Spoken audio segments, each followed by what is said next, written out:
বিশ্বের গুরুত্বপূর্ণ জ্বালানি করিডোর হরমুজ প্রণালীতে নতুন করে উত্তেজনা শুরু হয়েছে। ছাড়পত্র থাকলেও সোমবার সকালে কাতার থেকে পাকিস্তানগামী দুটি বিশাল এলএনজি ট্যাঙ্কারকে কোনো কারণ ছাড়াই আটকে দিয়েছে ইরানের বিপ্লবী গার্ড বাহিনী। যুদ্ধের মধ্যে এই প্রথম কোনো এলএনজি বাধার মুখে পড়ে আগাতে পারল না। বিশ্বের অন্যতম গুরুত্বপূর্ণ জ্বালানি করিডোর হরমুজ প্রণালীতে নতুন করে উত্তেজনা ছড়িয়ে পড়েছে। যুক্তরাষ্ট্র ও ইসরায়েলের সঙ্গে চলমান যুদ্ধের মধ্যে আগে থেকে পাওয়া ছাড়পত্র থাকলেও কাতারের দুটি এলএনজি ট্যাঙ্কার আটকে দিয়েছে ইরান।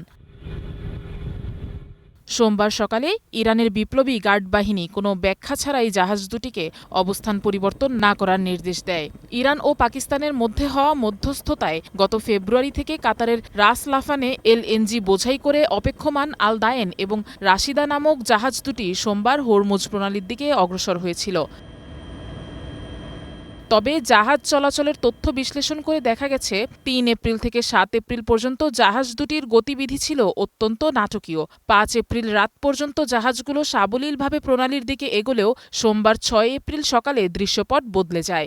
ইরানের বিপ্লবী গার্ড বাহিনীর সরাসরি নির্দেশে জাহাজ দুটি মাঝপথেই থেমে যেতে বাধ্য হয়।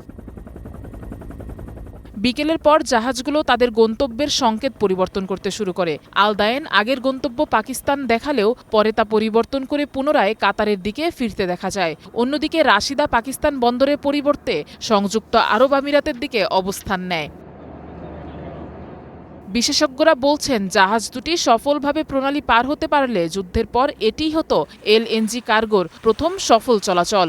এর আগে জাপানি খালি ট্যাঙ্কার সোহান এলএনজি এই প্রণালী পার হতে সক্ষম হলেও কোম্পানিটি সে বিষয়ে বিস্তারিত তথ্য প্রকাশ করতে অস্বীকৃতি জানায়।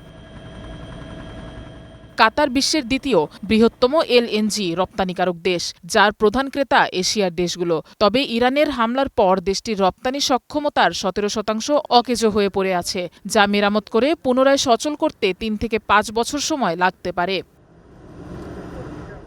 Afroza Lamia, star news.